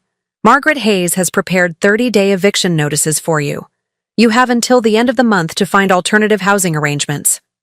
Margaret stepped forward and handed each of them legal documents. "These notices comply with South Carolina tenant law and give you the legal minimum time to relocate." 30 days? Jessica's voice was rising. "We can't find a place and move in 30 days. "You can and you will," I said firmly, "because the alternative is being removed by the sheriff's department for trespassing." Thomas looked at me with an expression I had never seen before, a mixture of shock, anger, and something that might have been respect. Mom, this is insane. You can't just sell your house and kick us out because you're upset about the garage conversion. Thomas, I'm not upset about the garage conversion. I'm educated about the garage conversion. It taught me exactly how little respect you have for me and how far you're willing to push your advantage. But what about the kids? Jessica demanded. What about Madison and Mason? They've been living here for 18 months. This is their home. No, Jessica, this was my home that I was generously sharing with your family. And your family decided that my presence in my own home was an inconvenience that needed to be managed by moving me to the garage. I stood up and walked to the window, looking out at the gardens I had designed and the grounds I had maintained for decades. You spent 18 months gradually convincing me that my preferences didn't matter. My comfort was less important than your convenience, and my authority in my own home was subject to your family's needs. I turned back to face them. You made the mistake of believing that my kindness was weakness and that my love for my grandchildren meant I would accept any treatment you chose to impose. But Mom, Thomas protested, we never meant to make you feel unimportant. We love you, and we want you to be part of our family. Then you should have treated me like a valued family member instead of like a convenient resource to be managed and eventually displaced. What happened next was the moment I had been anticipating for 3 weeks. Thomas and Jessica began to realize that their financial situation was far more precarious than they had understood. Eleanor, maybe we can work something out, Jessica said, her voice becoming desperate. Maybe the garage conversion wasn't the best idea. Maybe we can find a different solution. Maybe we can, I agreed. But it won't involve this house, because I no longer own this house. Thomas looked confused. Where are you going to live? I've purchased a penthouse at Charleston Harbor Place. 2,500 square feet, harbor views, concierge services, and space for exactly one person to live exactly as she chooses. A penthouse? Jessica's voice was faint. $1.2 million paid in cash, which I was able to afford because I'm worth approximately $15 million, not including the $2.8 million I just received for this house. The expressions on their faces were priceless. For 18 months, they had treated me like a financially dependent widow who should be grateful for their company and management. They had never bothered to understand the extent of my wealth or the reality of my financial independence. $15 million, Thomas whispered. Thomas, did you think your mother built a successful real estate development company without accumulating substantial wealth? Did you think I was funding your lifestyle and supporting your family because I had limited resources and needed to feel useful? We didn't know, Jessica stammered. You didn't know? Because you never asked. You made assumptions about my financial situation that served your convenience, and you never bothered to verify whether those assumptions were accurate. I walked to my writing desk and pulled out a folder I had prepared for this moment. Margaret, would you please explain to Thomas and Jessica what they're losing by being evicted from this property? Margaret opened her legal folder and consulted her notes. Based on current rental market analysis, a property of this size and location would rent for approximately $4,500 to $5,000 per month. Over 18 months, that represents housing value of approximately $81,000 to $90,000. She continued, additionally, based on Eleanor's financial records, she has contributed approximately $120,000 to support your family's lifestyle, education, expenses, and business ventures during your residency here. So, in total, I said, you have received approximately $200,000 in housing and financial support over the past 18 months. That's more than most people earn in 3 years. Thomas and Jessica stared at the numbers, finally understanding the scope of my generosity and the magnitude of their miscalculation. But we were family, Thomas said weakly. We were helping each other. No, Thomas. I was helping you and you were taking advantage of me. There's a difference. Over the following hour, as the reality of their situation sank in, Thomas and Jessica went through several stages of reaction. First was denial. This can't be real. You can't just uproot our entire family because of one conversation about garage space. Then anger. This is cruel and vindictive. You're punishing the children for our mistakes. Then bargaining. What if we apologize? What if we promise things will be different? What if we contribute more to household expenses? Finally, a kind of grudging respect mixed with desperation. Mom, Thomas said, I think we've learned something important about taking family for granted. Is there any way we can start over and rebuild our relationship on better terms? Thomas, our relationship doesn't need to be rebuilt. It needs to be redefined. And that process starts with you understanding that I'm not your safety net, your funding source, or your housing solution. But we're still family, Jessica said. That has to count for something. It counts for everything. I replied. Which is why I'm giving you 30 days to find housing instead of having you removed immediately for trespassing. Which is why I'm not pursuing legal action for the financial exploitation of an elderly person. And which is why I'm willing to maintain a relationship with you going forward, provided it's based on mutual respect rather than your convenience. Thomas looked around the living room where his children had spent the last 18 months growing up. What do we tell Madison and Mason? You tell them the truth. That families sometimes need to live in different places while still loving each other. That their grandmother has decided to live independently while remaining part of their lives. And that this change is happening because their parents made some poor decisions about how to treat people they love. Will we still see you? Jessica asked quietly. That depends entirely on how you choose to treat me going forward. If you want a grandmother for your children and a mother for Thomas, I'm available. If you want a source of funding and housing for your lifestyle choices, I'm not.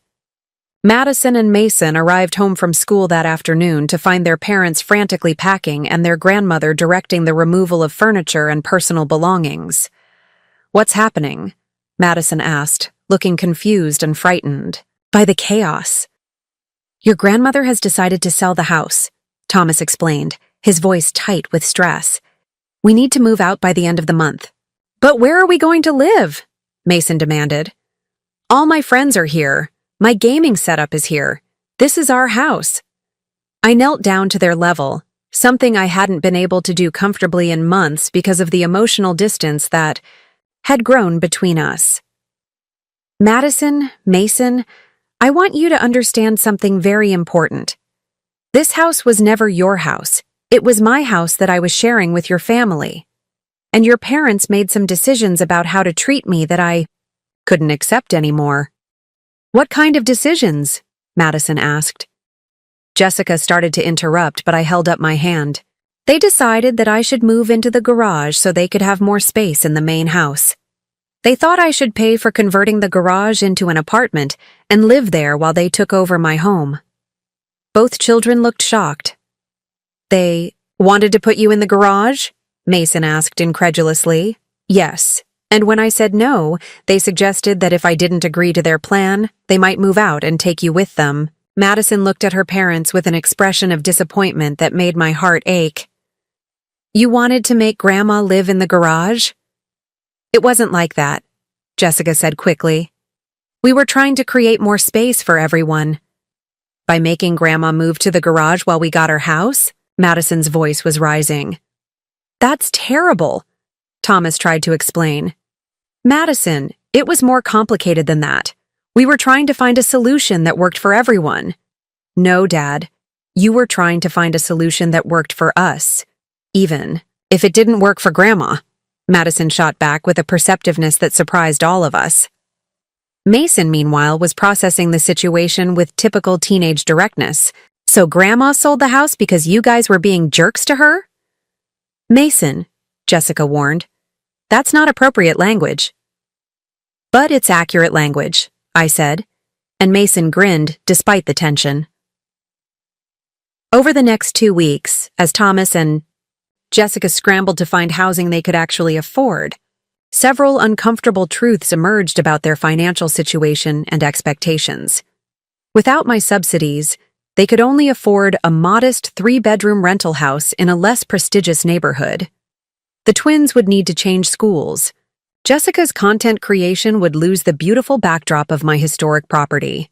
Thomas's business ventures would need to operate without the credibility that came from living in a $2.8 million home.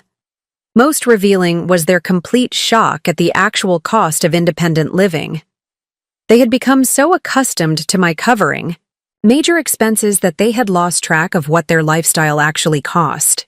"Eleanor, I had no idea groceries were so expensive," Jessica said during one of our final conversations at the house.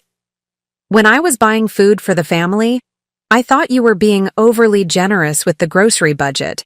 I didn't realize that feeding a family of 4 actually costs $800 to $1,000 per month. And utilities," Thomas added. "I knew you paid the electric and gas bills, but I didn't know they were $400 to $500 per month for a house this size. Plus internet, cable, water, trash pickup, lawn service, pool maintenance, home security. It all adds up to more than I was making from my trading activities." They were discovering that the lifestyle they had been living was completely unsustainable on their actual income. They had been living like people who earned $150,000 per year, while actually earning less than $30,000 annually. "How did you manage it?" Jessica asked. "How did you make it look so effortless to maintain this lifestyle?" "I managed it by earning the money to support it," I replied. "I built a business, made smart investments, and accumulated wealth over 40 years of hard work. I didn't try to live a lifestyle I couldn't afford by depending on someone else's generosity." The contrast between their assumptions and reality was stark. They had imagined that my wealth was somehow limitless, and that supporting their family was effortless for me. They had never considered that my generosity came at the expense of other things I might have chosen to do with my resources. Moving into my Charleston Harbor Place penthouse was like rediscovering myself after 18 months of gradual disappearance. Every room was arranged exactly to my preferences. Every piece of furniture was where I wanted it. Every decision about temperature, lighting, meals, and daily routines was mine alone. The morning routine I established was a perfect example of the freedom I had regained. I woke up when I naturally awakened, rather than being roused by family, noise, and activity. I made coffee exactly the way I preferred it, using expensive beans I had always enjoyed but had stopped buying because family coffee needed to suit everyone's tastes. I read the newspaper in complete silence, without interruption. From children's questions, Thomas's business calls, or Jessica's content creation activities, I ate breakfast at my own pace, choosing foods I enjoyed rather than preparing meals that would satisfy 4 different sets of preferences. The view from my terrace looked out over Charleston Harbor, where boats moved peacefully across the water and the city awakened at its own rhythm. It was a view that belonged entirely to me, that no one could disrupt or claim for their own purposes. Patricia Hensley came for coffee that first week and marveled at the transformation in my demeanor. "Eleanor, you look like yourself again," she said as we sat on my terrace watching the harbor. "I hadn't realized how much you had changed during those months with Thomas and Jessica until I see you now." "What do you mean?" "You had started walking differently, talking differently, even sitting differently. Like you were trying to take up less space, be less noticeable, cause less disruption. You had made yourself smaller to accommodate their needs." She was right. I had gradually diminished myself to fit into the role they had created for me in their family structure. I had learned to defer, to accommodate, to apologize for my preferences and needs. "And now?" I asked. "Now you're sitting up straight, speaking clearly, making decisions confidently. You're Eleanor Whitmore again instead of Thomas's dependent mother." One of the most unexpected benefits of my new living situation was the resurgence of my business interests and professional activities. Without the constant demands of family life and household management, I had mental energy and time to focus on opportunities I had neglected during my months as a full-time grandmother and household sponsor. Robert Chen approached me about partnering on a luxury development project in Mount Pleasant. "Eleanor, I've missed working with you. Your eye for design and understanding of market demand always elevated our projects beyond simple real estate development. I found myself excited about the prospect of returning to active business development. What kind of project are you considering? High-end townhomes targeting successful professionals who want luxury living without maintenance responsibilities. The kind of sophisticated development that requires someone who understands both construction quality and lifestyle marketing." Working on the project reminded me how much I had missed the intellectual challenge and creative satisfaction of real estate development. I had skills and experience that were valuable in the marketplace, not just useful for supporting family members who took my contributions for granted. I also reconnected with the Charleston Women's Business Alliance, where I had served on the board before becoming consumed with family obligations. The organization was planning a mentorship program for women over 50 who wanted to start or expand businesses. "Eleanor, we'd love to have you lead the real estate development track," said the current president, Carol Martinez. "You're one of the most successful developers in Charleston, and you have so much knowledge to share with women who are starting their second careers." The opportunity to mentor other women and share my expertise was incredibly fulfilling. I had spent months feeling like my experience and knowledge were irrelevant, only to discover that there was significant demand for exactly the wisdom I had accumulated over 4 decades in business. 3 months after the house sale, Thomas called to ask if we could meet for lunch. He had been working as a sales associate at a commercial real estate firm, earning steady income for the first time in years. Jessica had taken a marketing position with a Charleston nonprofit organization and was slowly rebuilding her professional credentials. "Mom, I owe you more than an apology," he said as we sat at a restaurant downtown. "I owe you acknowledgement that we treated you terribly and that you had every right to protect yourself from our exploitation. Thomas, what's important now is what we do going forward. I want to understand how we got so far off track.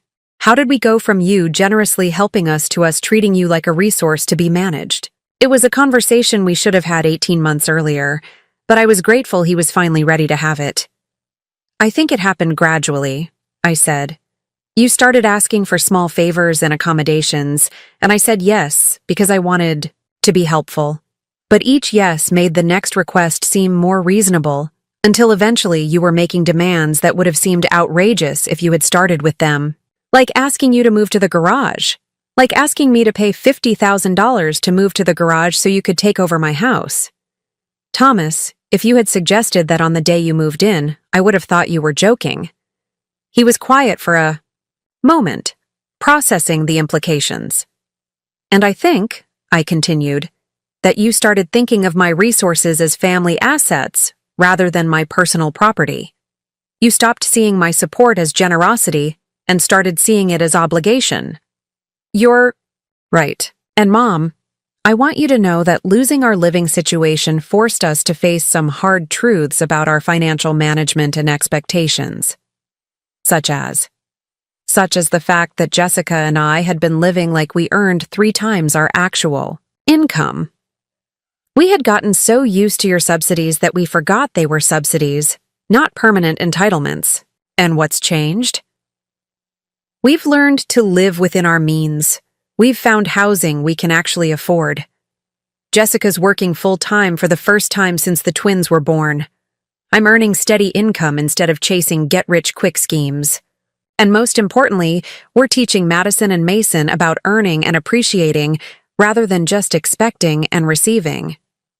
Over the following months, we slowly rebuilt our family relationship on completely different terms. Instead of me supporting their lifestyle, we developed a dynamic based on mutual respect and reciprocal consideration. Thomas and Jessica invited me to their new house for dinner once a month, and they insisted on cooking and hosting rather than expecting me to provide the meal or pay for restaurant visits. The twins were required to show genuine interest in my life and activities rather than treating me like a source of funding for their wants. Most significantly, they stopped making any financial requests or assumptions about my support. When Madison needed new dance shoes, Thomas and Jessica figured out how to budget for them. When Mason wanted to upgrade his gaming equipment, he was told to earn money through chores and part-time work. "Grandma Eleanor," Madison said during one of our dinners, "I want to apologize for how I acted when we lived at your house. I thought you were supposed to buy me things because that's what grandmothers did. But I understand now that you were being generous, not obligated. And I'm sorry for being disrespectful," Mason added. "I didn't realize that you were letting us live in your house for free, and that we should have been grateful instead of demanding." The apologies were meaningful because they came with changed behavior. Both children began treating me with consideration and respect, rather than the casual dismissiveness they had shown when they took my presence and support for granted. Perhaps the most satisfying aspect of our new relationship was discovering how to be a grandmother without being a financial sponsor or household manager. I could enjoy my grandchildren's company without feeling like I was being used for my resources. I took Madison to art museums and cultural events that enriched her understanding of the world. I taught Mason about real estate and business principles that would serve him well regardless of his ultimate career choice. I shared stories about their grandfather and family history that gave them context for their own lives. Most importantly, I modeled independence, self-respect, and financial responsibility. They saw me living in a beautiful home that I had earned through my own work.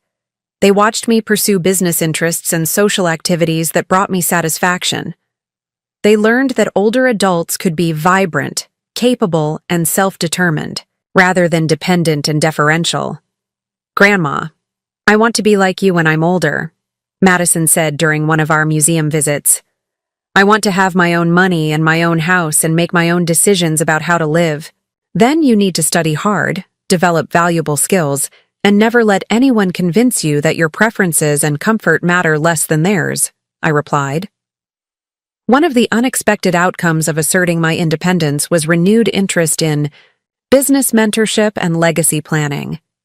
Several young women in Charleston reached out to me for advice about real estate development and entrepreneurship. "Mrs. Whitmore, I heard you speak at the Women's Business Alliance meeting," said one young entrepreneur, Sarah Kim. "I'm interested in developing affordable housing projects, and I'd love to learn from your experience working with emerging developers." Reminded me how much knowledge I had accumulated and how valuable that knowledge could be to the next generation of businesswomen. I began considering ways to formalize my mentorship activities and possibly establish a foundation focused on women's entrepreneurship in real estate. The irony wasn't lost on me that while my own family had dismissed my expertise as outdated, other people recognized its current value and sought my guidance for their own projects. 6 months after selling my house, I received a phone call that provided the perfect capstone to my journey from exploitation to empowerment. "Eleanor, this is Robert Chen. I wanted to update you on the house you sold me. How are things going with the property?" "Beautifully. I've completed some renovations and updates, and I've just leased it to a family from New York who relocated here for business. They're paying $6,500 per month for a 3-year lease." I did the quick math. Robert was earning $78,000 annually from the property I had sold him, while Thomas and Jessica were struggling to afford $2,400 per month rent for a much smaller house in a less desirable neighborhood. "That's wonderful, Robert. I'm glad the property is being well maintained and appreciated."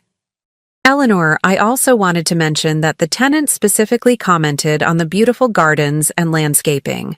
They said it was clear that the previous owner had taken exceptional care of the property." After we hung up, I sat on my penthouse terrace and reflected on the transformation of the past year.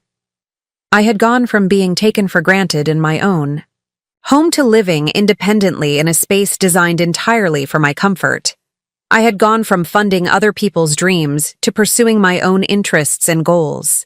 I had gone from being treated as a convenient resource to being respected as a successful businesswoman and valued family member. Most importantly, I had learned the difference between being generous and being exploited, between loving family and enabling bad behavior, between accommodating others and disappearing myself. The experience taught me several important lessons that I now share with other women who find themselves in similar situations. First, generosity should be a choice, not an expectation. When family members begin to assume that your support is an entitlement rather than a gift, the relationship has become unbalanced and potentially exploitative. Second, respect is not negotiable. Anyone who suggests that your comfort, preferences, and dignity should be compromised for their convenience is not acting in your best interest, regardless of their relationship to you. Third, financial independence is the foundation of personal independence. Having your own resources means having your own choices, and having your own choices means having your own power. Fourth, it's never too late to reclaim your life. At 70, I discovered that I could completely restructure my living situation, redefine my family relationships, and restart my business activities. Age doesn't mean accepting whatever treatment others choose to impose. Today, I live exactly as I choose to live. I wake up when I want to wake up, in a home that reflects my taste and preferences. I pursue business opportunities that interest me and social activities that bring me joy. I maintain relationships with family members who treat me with respect and distance myself from those who don't. Thomas and Jessica have learned to appreciate our relationship instead of taking it for granted. Madison and Mason are developing into thoughtful young adults who understand the difference between earning and expecting. And I have rediscovered the satisfaction of being Eleanor Whitmore, successful businesswoman, independent woman, and grandmother on my own terms, rather than someone else's convenient resource. The garage they wanted me to live in has been converted by Robert Chen into a beautiful studio apartment that rents for $1,800 per month to a young professional who considers it a luxury accommodation. The penthouse I chose for myself has harbor views, concierge services, and space for exactly one person to live exactly as she chooses. And the difference between those two options represents the difference between accepting what others think you deserve and demanding what you know you're worth. Sometimes, the best thing you can do for people who take you for granted is to stop being available to be taken for granted.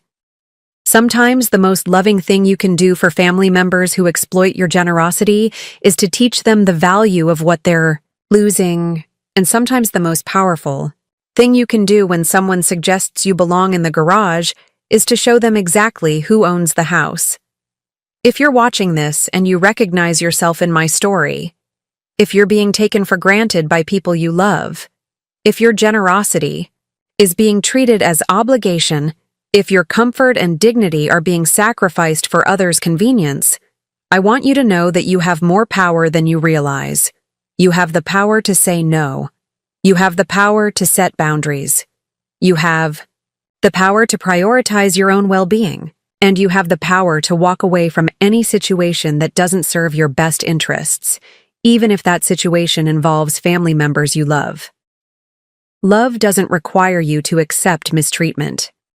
Generosity doesn't require you to enable exploitation, and being a good mother or grandmother doesn't require you to disappear yourself for the comfort of others. You deserve to be treated with respect, consideration, and gratitude. You deserve to live in comfort and dignity. You deserve to make your own choices about your own life.